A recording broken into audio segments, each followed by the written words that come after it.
Hey guys, I am so excited for the sketchbook tour. I've been holding on to this one, and I know it's been a little while since we wrapped up January, but I was waiting on all these brand new goodies to arrive. So they're finally here. Let's jump in.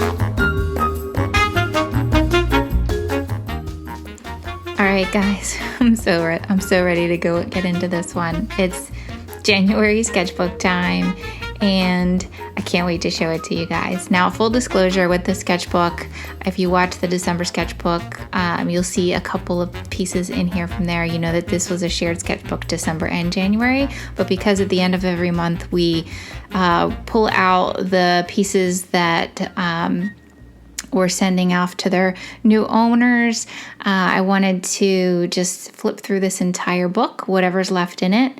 And so you'll see some duplicates from last month. But the vast majority that's in here, guys, is new from January. So if you've been following along on Instagram, you'll recognize a lot of these images.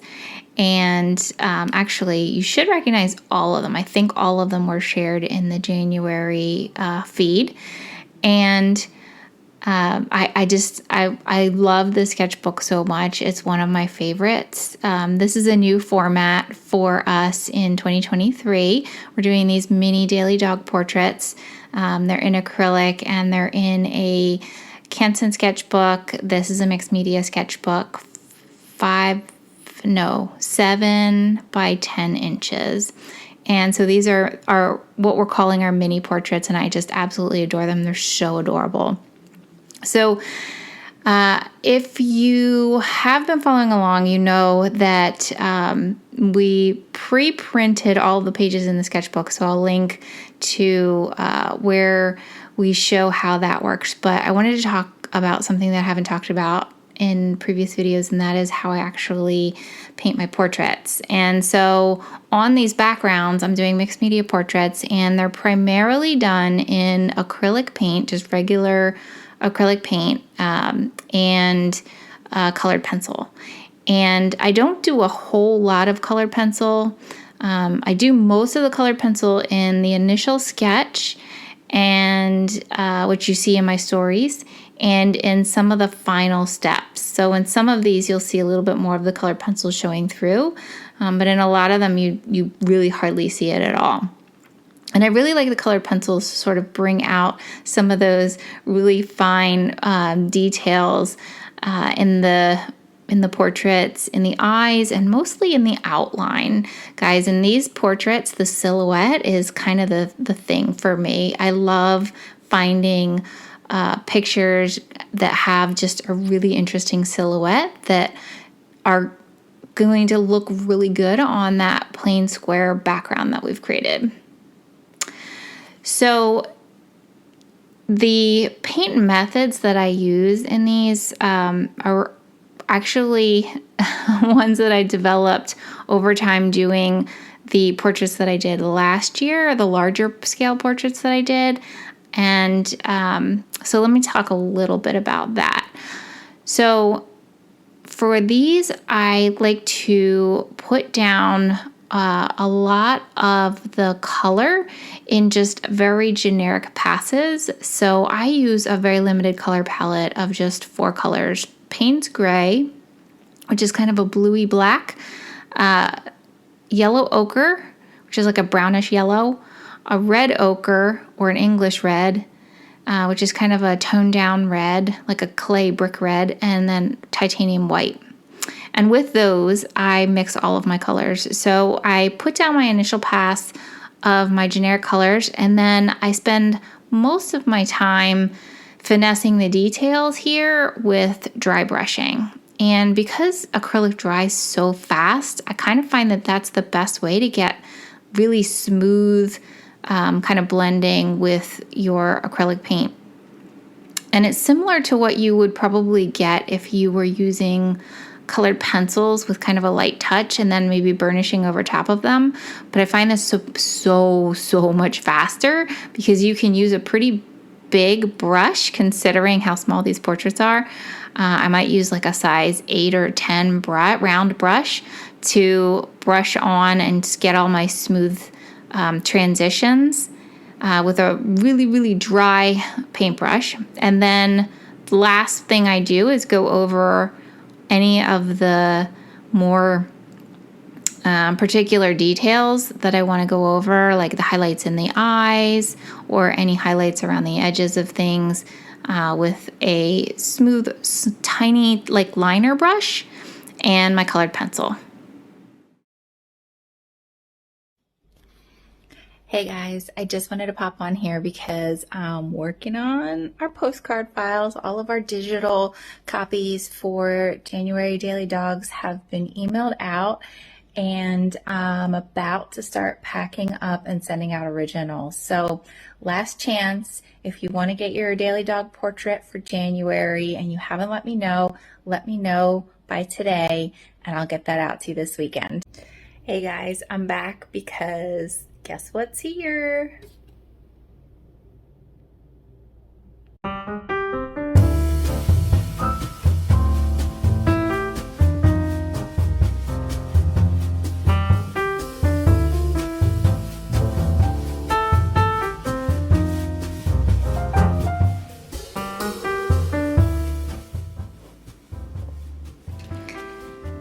Oh boy. Okay, so in this month's order, there were, I think 20 portraits, and I think we ordered maybe 19 or maybe all 20 as postcards. And I did this not because everybody who got a portrait wanted postcards, but because I wanted to have extras just for myself, but also to put in my Etsy shop.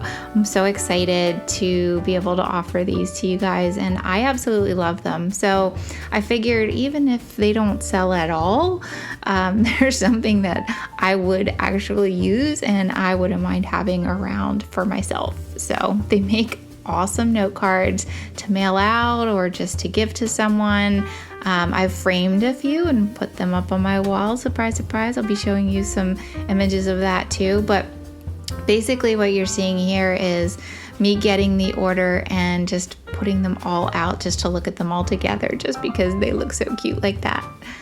Also because the way that I get them printed from Moo, they actually they don't organize them. They put every single one kind of in order that you request them, and they don't batch them all together. So here you're just seeing me sort them all into like stacks. So each postcard gets sorted into a pile, and then eventually the ones that were ordered I can then package up and ship out.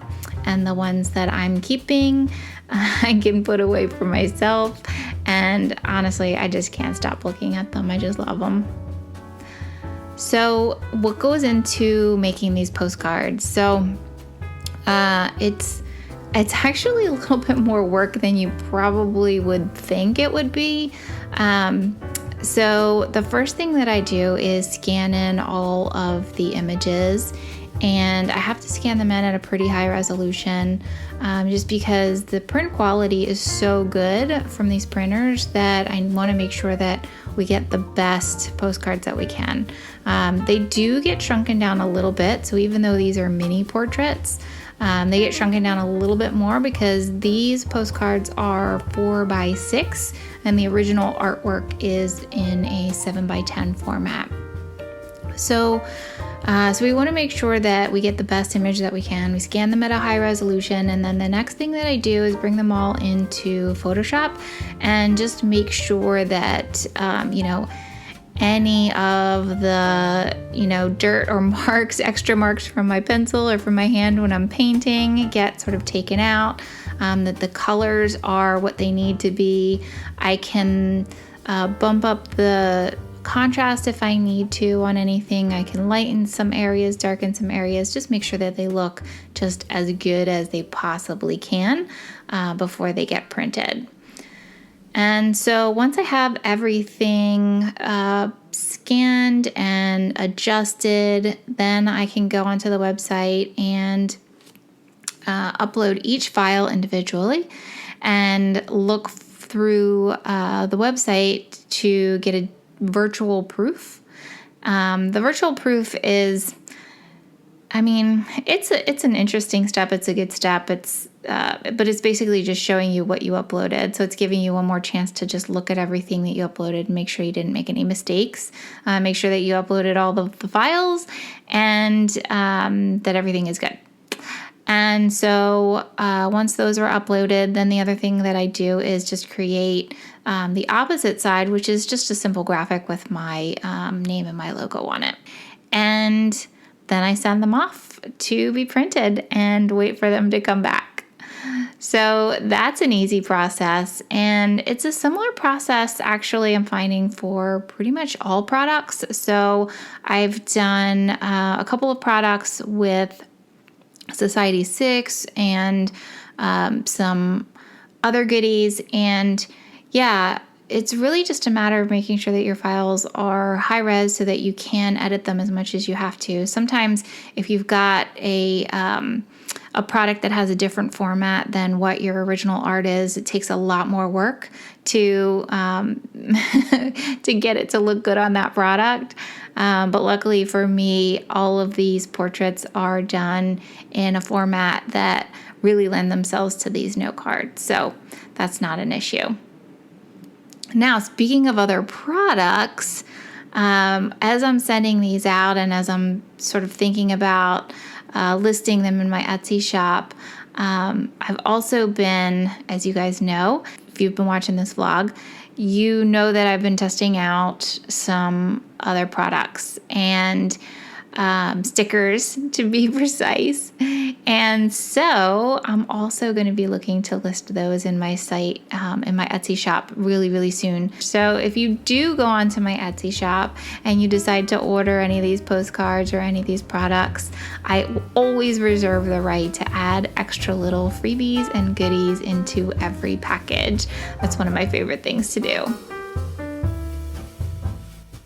Hey guys, I'm still on a little break this week, but I just got something in the mail and I could not wait to show you. So let's take a look.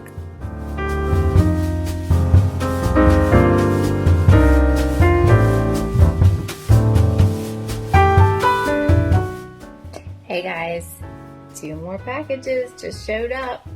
Let's open them.